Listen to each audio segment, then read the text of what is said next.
Et oui, ce prolongement, c'est un petit pas pour le RER E, mais un grand pas pour la desserte de l'Ouest parisien. Il aura fallu 6 ans de travaux pour donner naissance à 8 km de tunnels et à 3 nouvelles gares que vous pourrez découvrir dès lundi prochain par vous-même. Et comme je sais que vous êtes de grands impatients, je vous propose dès à présent une visite guidée en avant-première avec Mathieu Caillot et Pierre-Julien Kiers.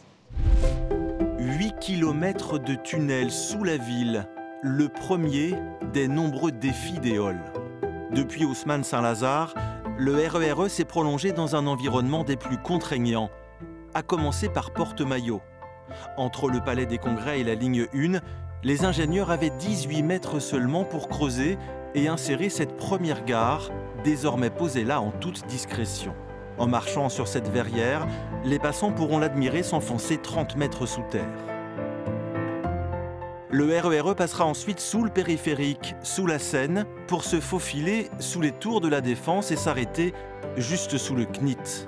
Il en a au passage refait toutes les fondations, une gageure d'ingénierie, sans doute le plus gros défi d'Éole.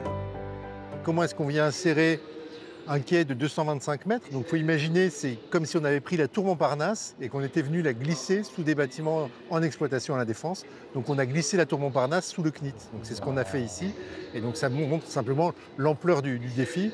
Et donc on a réussi à faire tout ça sans perturber la vie du quartier. Ça donne cet effet un peu cathédrale de cette gare-là, avec ce grand espace, ces grands poteaux qui descendent et qui reprennent les charges au-dessus.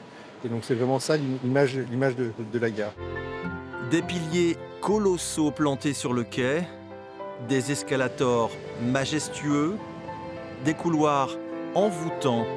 C'est une gare monumentale qui attend le voyageur, l'une des plus connectées et des plus importantes d'Île-de-France, imposante, esthétique et accueillante.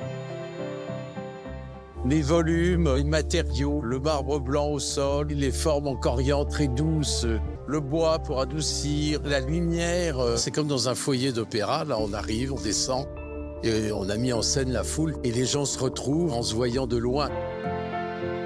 Direction finale, Nanterre, après les 2 derniers kilomètres de tunnel. Une gare moins imposante, à 2 pas du Paris La Défense Arena. Autour d'elle, un nouveau quartier est déjà sorti de terre, préfigurant ce que peut apporter à son passage un réseau de transport des plus modernes.